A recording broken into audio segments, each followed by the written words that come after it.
is may catering business po siya.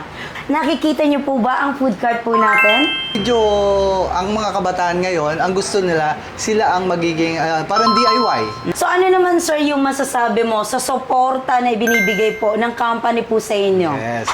Hello mga kadayami! So ngayon, andito po tayo sa Padre Garcia, Batangas. So another day, another branches na naman ang ating binuksan. By the way, my name is Sonia Nalyatan Sendon and I'm the owner of the Yama Frogart with Sir Edward. Hello, I am Edward Ani, dito sa Padre Garcia.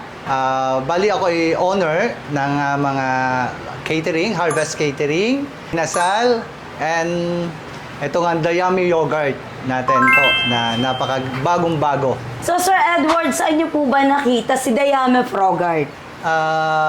Time na nagpapahinga ako, nag-scroll ako sa aking Facebook at nakita ko siya. Naging interested ako kasi unang-una nakita ko na maganda to sa katawan natin at saka patok sa mga teenager, sa mga bata at matanda. At unang-una, unique ang kanilang product at saka unique kung paano yung presentation. Okay. Yes. Medyo ang mga kabataan ngayon, ang gusto nila, sila ang magiging parang DIY. Number one is DIY, sila magtutwist, sila maglalagay ng mga toppings. At saka isa pa is maganda sa katawan. Yun ang number one. Ito rin po sa kinonsidered ni Sir kung bakit franchise niya po si Yama Frogart. Kasi sabi niya nga po, is may catering business po siya. So ang advantage po kasi sa Yama Frogart po natin, nakikita niyo po ba ang food cart po natin? So itong food cart po natin, once si Sir Edward ay mag-e-event siya or may catering po siya, is ang good news, pwede niya po itong mag-bit.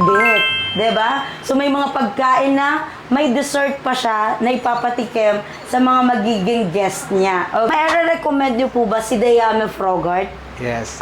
Isa kong masasabi po na talagang may recommend ko sa mga kaibigan ko, kakilala ko, at sa lahat po na nanonood. So ano naman sir yung masasabi mo sa suporta na ibinibigay po ng company po sa inyo? Yes. Unang-una po ang kasi ilan din franchise ko na nakapag-franchise na ako, and then nakita ko po ang kanilang support sa office, talagang hanggang sa simula hanggang ngayon po, opening ay talagang nandyan sila. At madali silang kontakin or tanungin regarding sa mga question na hindi natin masagot agad. So ang good thing po dito guys, kung kayo po ay naghahanap po na magiging business, I recommend i-consider niyo po si Yama Frogart.